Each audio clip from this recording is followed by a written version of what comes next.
Hello বন্ধুরা, আশা করি আপনারা সবাই অনেক অনেক ভালো আছেন। তো প্রতিবারের মতো ভিভো বাংলাদেশ মার্কেটে আবারও তাদের একটি নতুন ফোন লঞ্চ করলো। ফোনটির নাম হলো ভিভো V30 লাইট। হ্যাঁ বন্ধুরা, ঠিকই শুনেছেন, ভিভো V30 লাইট, V30 না কিন্তু।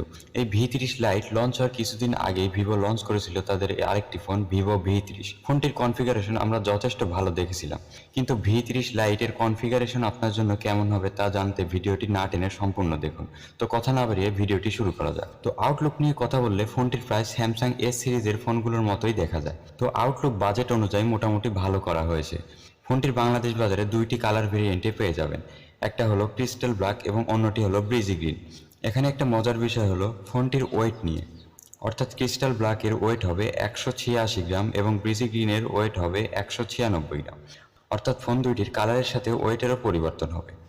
এছাড়াও ফোনটিতে র্যাম হিসেবে পেয়ে যাচ্ছেন 8 জিবি র্যাম এবং আলাদাভাবে এর সাথে আরও 8 জিবি র্যাম যোগ করতে পারবেন, অর্থাৎ ফোনটিতে র্যাম পাবেন 16 জিবি। স্টোরেজ হিসেবে পাচ্ছেন 256 জিবি এবং ফোনটির প্রসেসর হিসেবে পাচ্ছেন স্ন্যাপড্রাগন 685, যা দিয়ে ব্যাটারি হিসেবে পাচ্ছেন 5000 মিলি অ্যাম্পিয়ারের একটি ব্যাটারি, যা কিনা একবার চার্জে আপনি মোটামুটিভাবে একদিন ব্যাটারি ব্যাকআপ পেয়ে যাবেন। এবং চার্জার হিসেবে পাচ্ছেন 18 ওয়াটের একটি ফাস্ট চার্জার, যা দিয়ে আপনি 45 মিনিটের মধ্যে 0 থেকে 100% চার্জ করতে পারবেন। ফোনটিতে ডিসপ্লে হিসেবে পাবেন 6.67 ইঞ্চি অ্যামোলেড ডিসপ্লে। ফোনটির রিফ্রেশ রেট 120 হার্জ হওয়ায় টাচ কোয়ালিটিও বেশ ভালো পাবেন এবং ফোনটিতে দুইটি সিম স্লট এবং একটি মেমোরি স্লটও পেয়ে যাবেন।